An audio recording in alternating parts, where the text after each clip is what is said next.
ناظرین کی خدمت میں سلام و آداب۔ آپ دیکھ رہے ہیں وائس آف لداخ۔ آج جمعرات ہے، ستمبر کی 12 اور ربیع الاول کے 8 تاریخ۔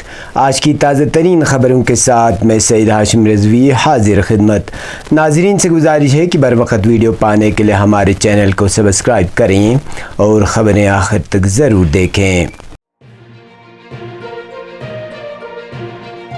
آپ دیکھ رہے ہیں آپ کا پسندیدہ news channel voice of Ladakh.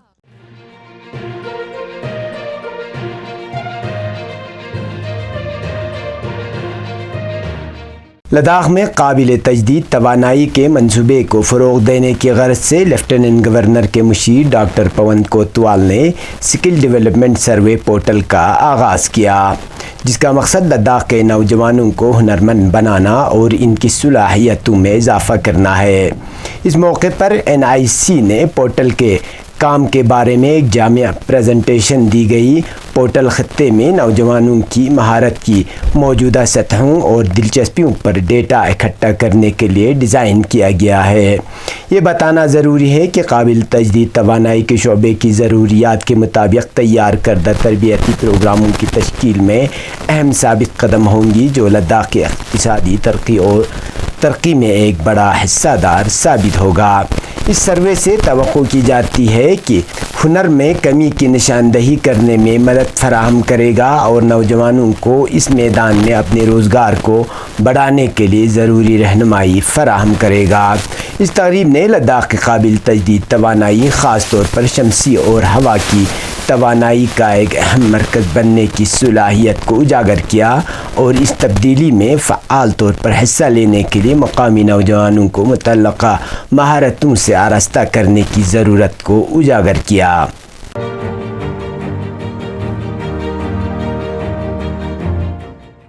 ولادت بسعادت ختمی مرتبہ خاتم المرسلین حضرت محمد مصطفیٰ صلی اللہ علیہ وآلہ وسلم اور ہفتہ وحدت کو شایع نشان طریقے سے منائے جانے کے تیاریوں کے سلسلے میں آج میر وائس کانفرنس ہال امام خمینی ٹاور کرگل میں ایک اہم اجلاس منعقد ہوا۔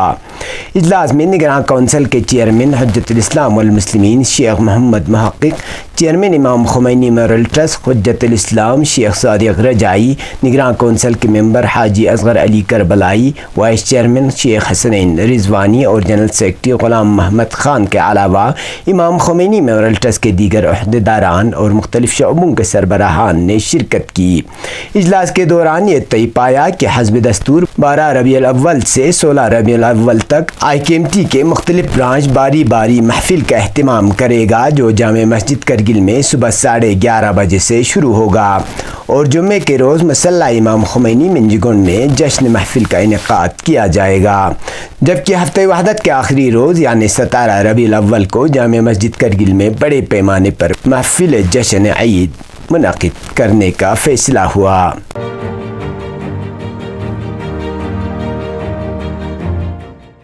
NIT سری نگر میں BTech کر رہے طالب علموں کو پچھلے 1 سال سے اسکالرشپ نہیں ملا ہے، جس کے سبب ان طلباء کو مشکلات کا سامنا کرنا پڑ رہا ہے۔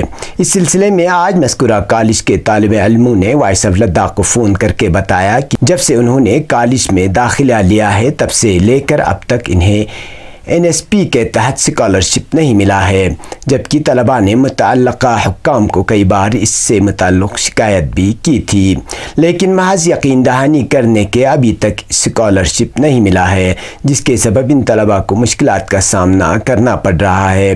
مذکورہ طلباء کا کہنا ہے کہ وہ پچھلے 1 سال سے اس کالج میں زیر تعلیم ہیں۔ اس اہم مسئلے کے حوالے سے ہم نے محکمہ سوشل ویلفیئر آفیسر سے رابطہ کرنے کی کوشش کی، تاہم ان سے بروقت رابطہ نہ ہو سکا۔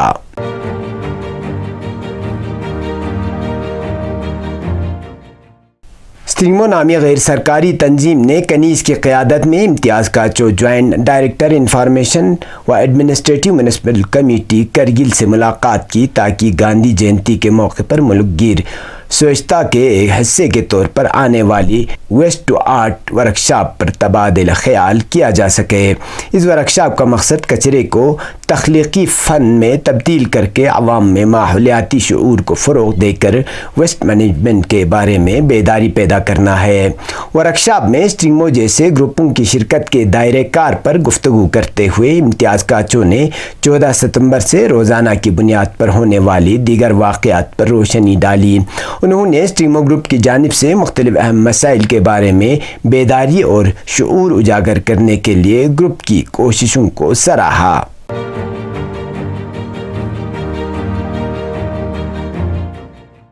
خواتین پولیس اسٹیشن کرگل کے خصوصی سیل نے Jafri academy of modern education Kurbathang Kargil کے اشتراک سے ایک بیداری پروگرام کا انعقاد کیا۔ اس سلسلے میں ویمن تھانے کی ایس ایچ او نے ویمن پولیس اسٹیشن کے فعالیت اور طالبات کو سائبر کرائم اور سائبر سیل سے متعلق مسائل کے بارے میں آگاہی فراہم کی۔ اسپیشل سیل برائے خواتین کے دونوں سماجی کارکنوں نے پروگرام میں حصہ لیا اور صنف پر مبنی تشدد کو سمجھنا کے موضوع پر مختصر گفتگو کی۔ سماجی کارکن خادم حسین اور حسینہ بتول نے گھریلو تشدد، صنفی بنیاد پر تشدد اور خواتین کی حفاظت سے متعلق مسائل پر ایک تفصیلی پریزنٹیشن پیش کی۔ اس دوران شرکاء کو صنفی حساسیت پر ایک مختصر ویڈیو بھی دکھائی گئی اور پروگرام سوال و جواب کے سیشن کے ساتھ اختتام کو پہنچا۔ اب پیش ہے قومی اور بین الاقوامی خبریں۔ ملک کی شمال مشرقی ریاست منی پور میں امن بحالی کے لیے طلباء کے احتجاج کے بعد ریاست کے 3 اضلاع میں پابندیاں عائد کر دی گئی ہیں۔ میڈیا کے مطابق امپھال کے مشرقی اور مغربی اضلاع میں غیر معینہ مدت کے لیے کرفیو لگا دیا گیا ہے۔ ضلع مجسٹریٹ کی طرف سے جاری حکم نامے میں کہا گیا ہے کہ نظم و نسق کی ابتر صورتحال کے باعث کرفیو میں رعایت کے پچھلے احکامات کو فوری طور پر 10 ستمبر کو صبح 11 بجے سے منسوخ کرتے ہوئے امپھال مشرقی ضلع میں مکمل کرفیو نافذ کر دیا گیا ہے۔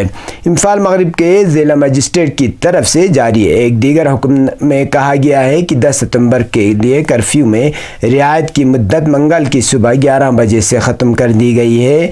انتظامیہ نے 5 روز کے لیے انٹرنیٹ سروس بھی منسوخ کر دی ہے۔ قابل ذکر ہے کہ منی پور میں گزشتہ 1 ستمبر سے اب تک مختلف پرتشدد واقعات میں 11 افراد ہلاک ہو چکے ہیں، جبکہ کئی مقامات پر آگ لگائے جانے اور توڑ پھوڑ کے واقعات بھی پیش آئے ہیں۔ امپھال کے علاوہ کئی دیگر علاقوں میں تشدد آمیز واقعات پیش آئے ہیں۔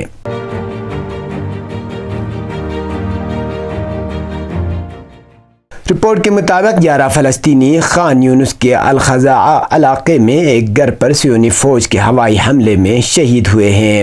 اس سے قبل غاصب صہیونی حکومت نے خان یونس کے المواسی علاقے پر بمباری کی تھی کہ جس کے نتیجے میں 40 فلسطینی شہید اور 60 سے زیادہ زخمی ہو گئے تھے۔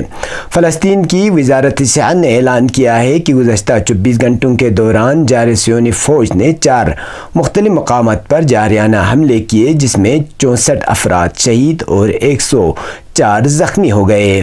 فلسطین کی امدادی ٹیم شہداء کی لاشوں کو ملبے تلے سے نکالنے میں کوشاں ہے۔ غزہ میں فلسطینی وزارت صحت کے اعلان کے مطابق 7 اکتوبر 2023 سے غزہ کی پٹی پر اسرائیلی فوج کے حملوں کے نتیجے میں اب تک 41,084 افراد شہید اور 95,000 سے زیادہ زخمی ہو چکے ہیں۔ یہ تھے اب تک کی خبریں۔ اسی کے ساتھ مجھے اور میرے ساتھیوں کو دیجیے اجازت۔ اللہ حافظ۔